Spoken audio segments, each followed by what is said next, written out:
오늘 본 말씀은 죄를 지은 한 여인이 예수께 나와 향유를 부은 사건입니다. 잘 아시는 대로 이 이야기와 비슷한 이야기가 성경에 있죠. 300데나리온의 향유 옥합을 드린 여인의 이야기입니다. 두 이야기 사이에는 분명히 많은 유사점들이 있습니다.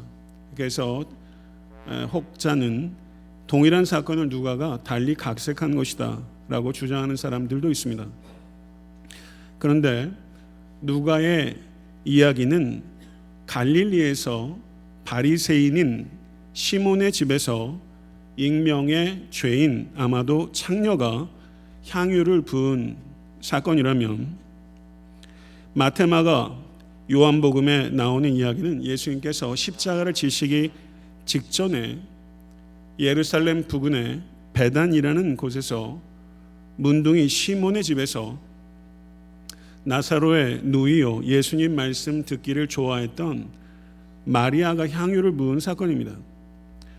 그러므로 전혀 다른 두 장소에서 전혀 다른 시점에 전혀 다른 사람들이 등장하는 매우 다른 이야기입니다. 이 사건은 예수님께서 바리새인 시몬의 집에 초청받아 가셨을 때 발생했습니다. 바리새파는 유대교의 한 중요한 분파로서 예수님의 대적자들 중에 가장 두드러진 대적이었습니다. 그런데 바리새인 시몬이 도대체 무슨 의도를 가지고 예수님을 초청했을까요? 저가 초청한 날은 아마도 안식일이었을 가능성이 높습니다. 유대인들은 안식일 회당에서 예배를 마친 후에 그날 회당에서 말씀을 전한 랍비를 자신의 집에 초대해서 식사를 하곤 합니다. 랍비를 청해서 벌어지는 이 안식일 식탁 교제의 경우는 그 식탁이 뜰에 마련될 때가 많습니다. 그래서 식탁을 중심으로 청함받은 사람들이 둘러앉고 예수님이 그 중심에 앉았겠죠. 그리고 주로 종교적인 이슈 그리고 사회문화적인 이슈들에 대해서도 대화를 나누곤 합니다. 이렇게 안식일 식탁 교제가 이루어지게 되면 마을 사람들에게 크게 흥미로운 일이 되는 것이고, 그리고 마을 잔치가 되곤 합니다. 그래서 안식일 식탁 교제에는 청한자가 문을 열고 사람들이 자유롭게 드나들게 하곤 합니다. 그래서 마을 사람들은 지금 안식일 식탁 주변에 둘러서서 흥미롭게 어떤 대화가 오가는지 경청하기 시작했을 것입니다. 그런데 바리새인인 시몬은 예수님을 손님으로 불러놓고서 손님에게 해서는 안 되는 행동을 합니다. 고대 근동에서는 이 손님을 접대하는 것이 매우 중요했습니다. 손님을 접대할 때는 상식적이고 통상적인 환영 의례가 있습니다. 세 가지가 중요하게 작용합니다. 관습을 따르면 먼저 집주인은 손님의 얼굴에 환영하는 입맞춤을 합니다. 그리고 손님이 손과 발을 씻을 수 있도록 씻을 물과 감람유를 제시합니다. 그런데 당시의 감람유는 요리할 때나 등을 밝힐 때나 손과 머리에 바를 때 수시로 사용했기 때문에 감람유가 떨어지는 법은 없습니다. 근데 오늘 본문에 바리새인인 시몬이 감람유를 예수께 제공하지 않은 것은 감람유가 떨어졌기 때문이 아니라 의도적으로 감람유를 내놓지 않은 것입니다.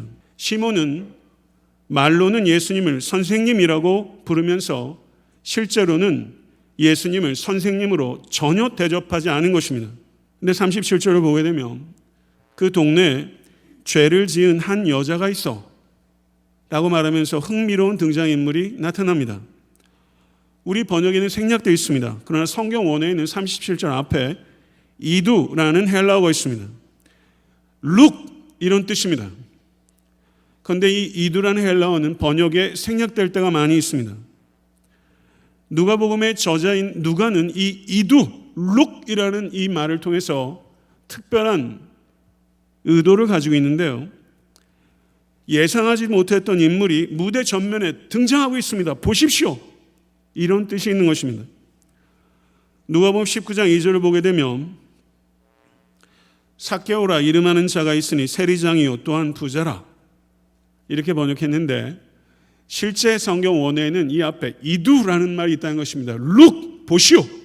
삭개오라 이름하는 자가 있으니 세리장이요 또한 부자라 라고 말하면서 누가는 세상적인 관점에서는 도무지 구원받을 것 같지 않은 인물들이 무대로 등장할 때 오늘 본문의 이 창녀 그리고 세리장 삭개오 예상 밖의 인물들이 예수님의 놀라운 은혜로 구원받았을 때 그 감격과 충격을 전달하기 위해서 이 이두라는 말을 사용하고 있는 것입니다.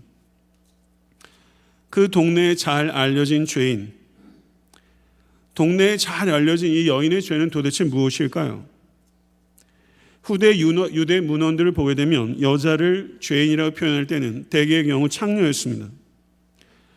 창녀가 이렇게 사람들이 많이 모이는 자리에 나가는 것 엄격하게 금해졌습니다. 왜냐하면 창녀들은 종교적으로 사회적으로 가장 불결하다고 낙인 찍힌 사람들이기 때문입니다. 그 창녀인 이 여인이 이 안식일 식탁에 나오기 위해서는 저는 부끄러움을 이겨야 했고 두려움을 이겨야 했습니다. 그렇다면 왜 이 창녀가 이 자리에 나왔을까요? 초기 교부들 가운데는 두 가지 의견이 있습니다. 이 여인이 자신의 행위를 통해서 구원을 얻기 위해 예수께 나온 것이다 라고 주장하는 사람이 있습니다. 그리고 다른 부류들은 오리게나스 같은 교부는 큰 빚을 졌고 죄사함을 받았던 여자가 큰 사랑을 보였습니다 라고 말했고 11세기의 사제이자 주석가였던 이븐 아타이브는 이렇게 말했습니다. 분명히 이 여자는 그 전에 그리스도의 설교를 듣고 그 깊은 감명을 받고 믿고 회개했으며 그리스도께 감사를 전하고 자기 죄가 용서받았다는 것과 자신이 구원받으리라는 것을 확인할 기회가 오기를 기다리고 있었습니다. 이렇게 해석하고 있어요. 48절을 한번 보시기 바랍니다. 이에 여자에게 이르되 내 죄 사함을 받았느니라. 내 죄 사함을 받았느니라. 마가복음 2장 5절을 보면 예수님께서 중풍병자에게 거의 비슷한 말씀을 하셨어요. 소자야 내 죄 사함을 받았느니라. 중풍병자에게 예수님께서 이렇게 말씀하셨어요. 아피엔타이 수하이 하마르티아이. 못 알아들으시겠죠? 여인에게는 아페 온타이 수하이 하마르티아이. 수하이 하마르티아 내 죄가 이런 뜻이고요. 중풍병자에게는 아피엔타이 현재 시제로 말했고 예수님께서 이 여인에게는 아페 온타이 완료 시제로 말했습니다. 예수님께서 중풍병자에게 아피엔타이라고 말했을 때는 소자야 내 죄가 지금 사해지고 있다 라고 현재적으로 예수님께서 그 죄를 사하고 계신 것이고 여인에게 아페온타이 완료 시제를 사용한 것은 지금 말하는 순간 죄가 사해지고 있는 것이 아니라 이미 죄가 사해졌다 라고 선언하는 것입니다. 그러므로 이 문법을 통해서 우리가 이 여인이 죄를 사함받기 위해 온 것이 아니라 이미 그 전에 어느 곳에선가 예수님의 말씀을 듣고 복음을 받아들이고 예수님을 주와 그리스도로 영접해서 이미 죄사함 받은 여인이 지금 바리새인 시몬의 집에 죄사함을 받은 것을 감사하기 위해 예수께 오신 것이다. 이렇게 우리는 정당하게 결론을 내릴 수 있을 것입니다. 38절을 보세요. 예수의 뒤로 발 곁에 서서 울며 눈물로 그 발을 적시고 자기 머리털로 씻고 그 발에 입 맞추고 향유를 부으니 라고 이 여인의 일련의 행동들을 연속적으로 기록하고 있어요. 고대 근동의 전통 예법을 이 여인도 알았습니다.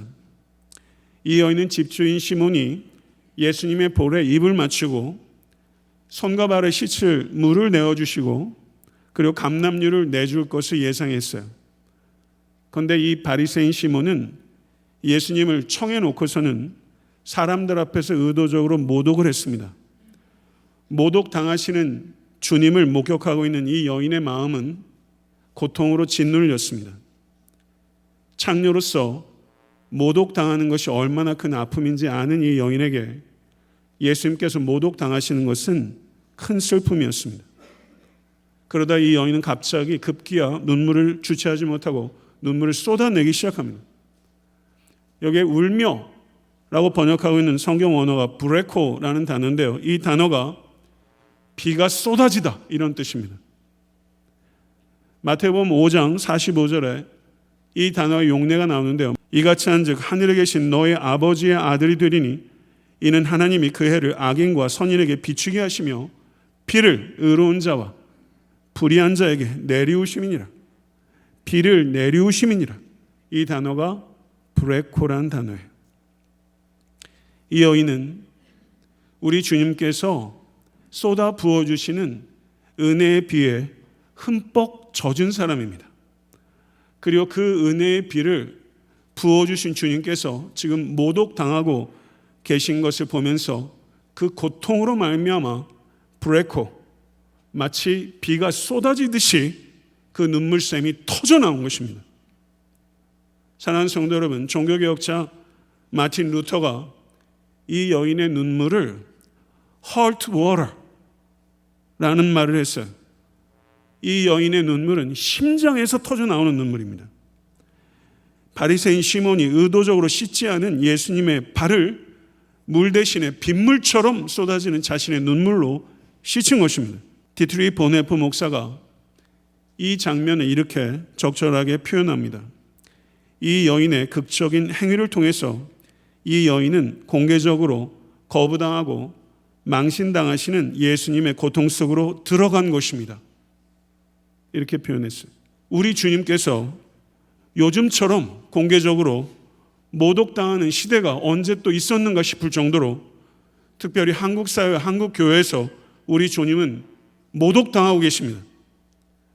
이렇게 주님에 대해서 냉담하고 냉혹한 시대를 살았던 적이 있는가 싶을 정도로 복음이 대한민국의 조선 땅에 알려진 이래로 가장 우리 주님께서 모독당하고 있는 시대를 살고 있습니다. 이 여인이 주님께서 모독당하실 때 그 고통 가운데 들어가서 그 눈물샘이 터져서 심장에서 터져나왔던 것처럼 여러분과 저도 모독당하신 주님의 고통 가운데 들어가서 여러분과 저의 눈물도 빗물처럼 쏟아내야 할 때라고 믿습니다.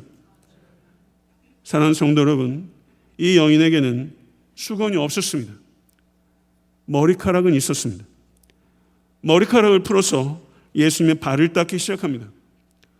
미시나라는 유대 문헌을 보게 되면 남자가 여자와 이혼해도 좋은 경우 세 가지를 밝히고 있는데요. 여자가 머리를 묶지 않고 밖에 나가면 이혼해도 좋다.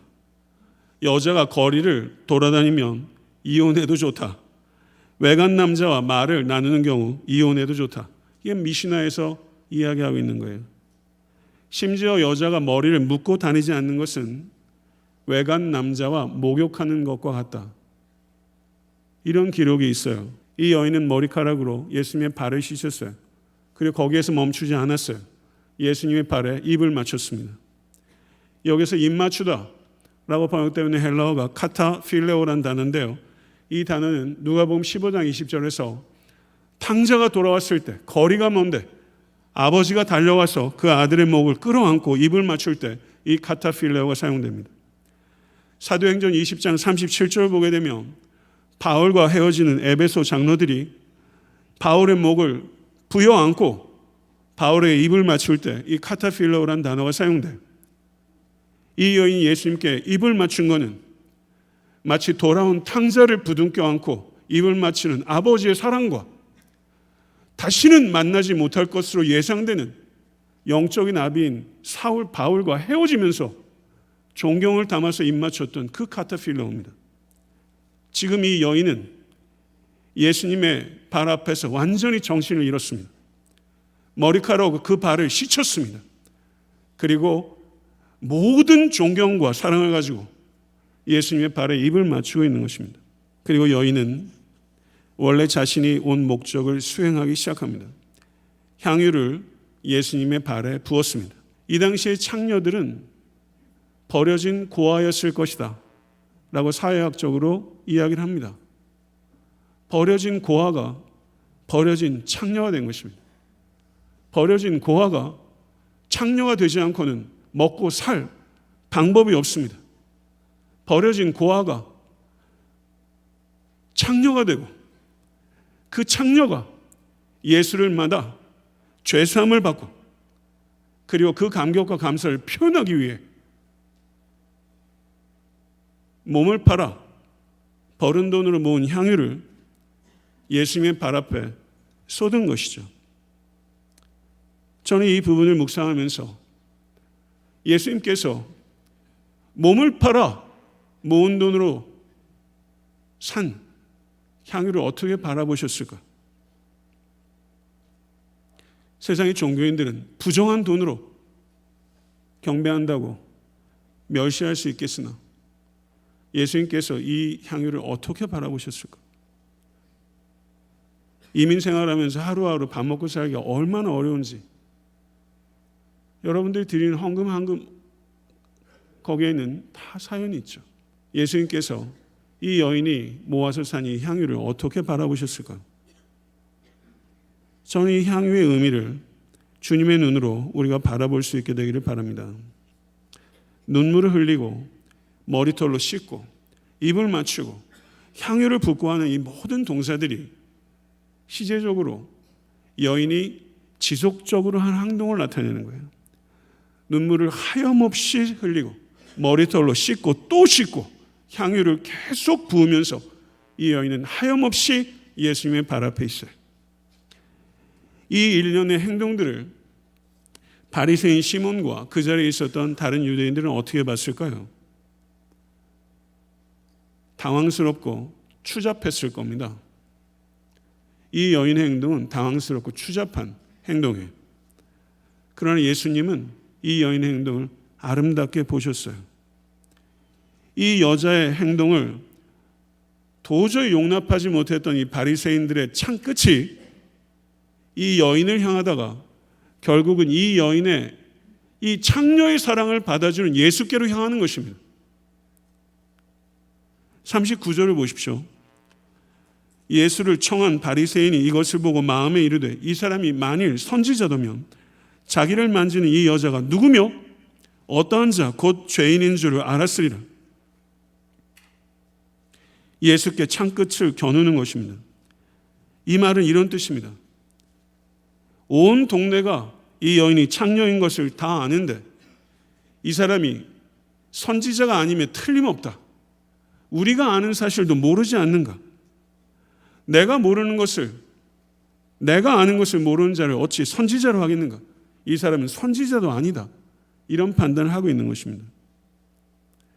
40절, 47절은 예수님과 시몬 사이의 대화가 이어지고 있습니다.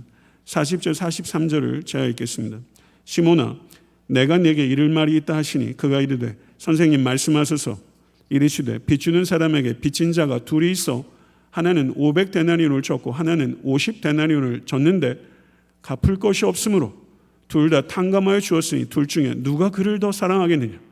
시몬이 대답하여 이르되 내 생각에는 많이 탕감함을 받은 자니이다. 이르시되 내 판단이 옳도다. 창녀인 여인은 자신을 죄인이라고 생각하는 죄인입니다. 시몬은 자신을 의인이라고 생각하는 죄인이에요. 예수가 없는 이들은 다 죄인입니다. 이 세상에 있는 사람들은 자신을 죄인이라고 생각하는 죄인, 자기를 의인이라고 생각하는 죄인이에요. 이 창녀는 500데나리온 빚진 자이며 바리새인은 50데나리온 빚진 자입니다. 근데 42절을 보면 갚을 것이 없으므로 둘 다 탕감하여 주었으니 라고 말하고 있습니다. 한 데나리온은 하루 품삯이에요. 50일 품삯, 500일 품삯입니다. 여기에는 큰 차이가 있어요. 그렇지만 공통점이 있습니다. 둘 다 스스로 갚을 수 없는 금액이었다는 거예요. 사랑하는 성도 여러분, 은혜로 탕감받지 않아도 되는 인간은 결코 한 사람도 없습니다. 예수 그리스도의 은혜로 말미암지 않고는 의롭다함을 얻고 하나님 나라에 들어갈 수 있는 인간은 결코 없습니다. 믿으십니까? 산 아래에 있는 자나 갱도 바다 끝에 있는 자나 하늘의 별에 닿지 못하는 것은 동일한 것입니다. 500데나리온 빚진 자나 50데나리온 빚진 자나 저들에게 필요한 것은 오직 그리스도의 은혜밖에는 없는 것을 믿습니다. 갈라디아서 2장 16절을 우리 같이 한번 읽어보겠습니다. 갈라디아서 2장 16절. 사람이 의롭게 되는 것은 율법의 행위로 말미암음이 아니요 오직 예수 그리스도를 믿음으로 말미암는 줄 알므로 우리도 그리스도 예수를 믿나니 이는 우리가 율법의 행위로서가 아니고 그리스도를 믿음으로써 의롭다함을 얻으려 함이라. 율법의 행위로서는 의롭다함을 얻을 육체가 없느니라. 아멘. 믿으십니까? 정죄받을 수밖에 없는 죄인이 의롭다 인정함을 받는 길은 오직 우리 주 예수 그리스도의 은혜를 믿음으로 말미암는 길밖에는 없는 것을 확신합니다. 44절에서 47절은 예수님께서 여자를 돌아보시며 시몬에게 하신 말씀이에요. 제가 읽겠습니다. 이 여자를 보느냐? 내가 내 집에 들어오매 너는 내게 발 씻을 물도 주지 아니하였으되 이 여자는 눈물로 내 발을 적시고 그 머리털로 씻었으며 너는 내게 입 맞추지 아니하였으되 저는 내가 들어올 때부터 내 발에 입 맞추기를 그치지 아니하였으며 너는 내 머리에 감람유도 붓지 아니하였으되 저는 향유를 내 발에 부었느니라. 여자를 바라보면서 지금 예수님께서 바리새인 시몬에게 말씀하고 계신 거예요. 이 말씀을 듣는 여인의 마음은 얼마나 환희로 가득 찼겠습니까? 주님을 향한 자신의 사랑을 주님만은 정확하게 보아주시고 기뻐해 주시고 칭찬해 주시는 것입니다. 사랑하는 성도 여러분, 다른 사람은 다 몰라도 주님만은 우리의 중심을 알고 계십니다. 믿으십니까? 다른 사람 다 몰라줘도 주님께서 인정하시면 그것으로 충분한 줄로 믿습니다. 47절에서 이 이야기는 결론에 도착합니다. 내가 내게 말하노니 저의 많은 죄가 사하여졌도다. 이는 저의 사랑함이 많음이라. 사함을 받은 일이 적은 자는 적게 사랑하느니라. 이 말씀은 예수님께서 이 여인에게 죄가 많다는 것을 인정하신 것입니다. 이 여인의 사랑의 행위는 죄사함을 받기 위한 행위가 아니라 죄사함을 받은 감사의 표시인 것입니다. 행위를 통해서 죄사함을 받은 것이 아니라 죄사함을 받은 증거로 사랑의 행위가 나타난 것입니다. 이것을 깊이 생각하실 수 있게 되기를 바랍니다.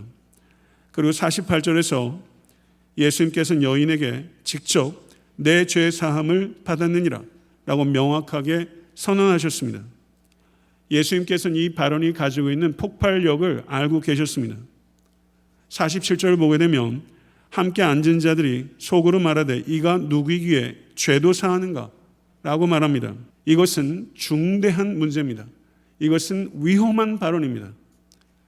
내가 곧 죄를 사하는 권세가 있으신 하나님이시며 이제 나는 새 성전으로 이 땅에 임하였으며 이제는 더 이상 성전에서 제사를 통해서 죄가 씻어지는 것이 아니라 내 안에 거하면 죄가 씻어지는 새 시대가 온 것이다. 믿으십니까? 이것이 예수 그리스도께서 하신 말씀의 의미예요. 바리새인 시몬은 예수님께서 이 여인이 누군지도 모른다. 그러므로 선지자라고도 할 수 없다. 라고 말을 했지만 예수님께서는 이 여인을 아실 뿐만 아니라 바리새인 시몬의 마음속 생각까지도 아셨습니다. 예수님은 단지 선지자 정도가 아니라 죄를 사하는 권세가 있으신 하나님의 아들이십니다. 그리고 이 땅에 오신 것은 죄를 사하기 위해서 잃어버린 자를 찾기 위해서 오신 것입니다. 믿으십니까? 이것이 예수 그리스도의 진정한 정체성이요 이 땅에 오신 진정한 목적인 것입니다. 그리고 50절에 주님께서 이렇게 말씀하셨어요. 내 믿음이 너를 구원하였으니 평안히 가라. 이 말씀을 주님께서 이 여인에게 하셨는데 이 말씀을 주님께서 지금 여러분에게 하시는 거예요. 내 믿음이 너를 구원하였으니 평안히 가라. 이 축복을 주시는 것입니다. 말씀을 맺겠습니다. 시몬은 예수님을 선생님이라고 입으로 부르면서 전혀 선생으로 대하지 않으므로 예수님을 모독했습니다. 우리도 예수님을 주님이라고 부르면서 전혀 삶의 주인으로 대하지 않으므로 예수님을 모독할 때가 많은 죄인인 것입니다. 이것을 회개하십시오. 그리스도께서 세상에서 주목받지 못하는 창녀를 주목하시고 환대하신 것처럼 그리스도의 몸인 교회는 세상이 주목하지 않지만 우리 주께서 주목하시는 사람을 주목하고 환대하는 공동체가 되어야 할 줄 믿습니다. 우리의 예배가 예수님을 영접하고 속죄함을 받는 중생의 기적이 나타나는 예배가 되기를 갈망합니다. 그리고 이미 속죄함을 받은 성도는 그 속죄함 받은 은혜에 감사하기 위하여 나오는 감격적인 예배가 되기를 간절히 소망합니다. 물 대신에 눈물로, 수건 대신에 머리카락으로 정신없이 사랑과 존경을 가지고 주님께 나아가신 적 한 번이라도 있으십니까? 사랑하는 성도 여러분, 부디 이 여인처럼 은혜의 비로 흠뻑 젖으시기를 바랍니다. 성령께서 은혜의 단비를 지금 이곳에 부어주기를 간절히 기도합니다. 그래서 주님의 고통과 지극히 작은 자의 고통 속으로 깊이 들어가셔서 이 여인의 심장의 샘이 터진 것처럼 여러분과 저의 심장의 샘이 터져서 비처럼 눈물을 쏟아내는 눈물이 회복될 수 있게 간절히 소원합니다. 이 여인은 창녀가 된 고아였을까요? 창녀가 모은 돈으로 산 향유를 바라보는 주님의 긍휼을 우리가 배울 수 있다면 이 땅의 소망은 살아나게 될 것을 믿습니다. 창녀가 모은 돈으로 산 향유와 같은 여러분과 저의 헌신을 받아주시는 주님을 진실로 사랑할 수 있게 되기를 갈망합니다. 다른 사람들은 나를 몰라줘도 주님 한 분만 알아주시면 우리에게는 언제나 충분한 것입니다. 그러나 성도 여러분, 우리들은 주님의 마음으로 누군가를 알아줘야 합니다. 그렇게 되면 더 아름답지 않겠습니까? 주님의 정체성은 죄를 사하시는 권세가 있으신 하나님의 아들이시며 여러분과 저의 정체성은 은혜로 용서받은 죄인이며 은혜로 하나님과 화목해 된 하나님의 자녀입니다. 이 정체성의 기초에서 매 순간 감사로 제사 드리는 우리 모두가 될 수 있게 되기를 간절히 축원합니다. 기도하겠습니다.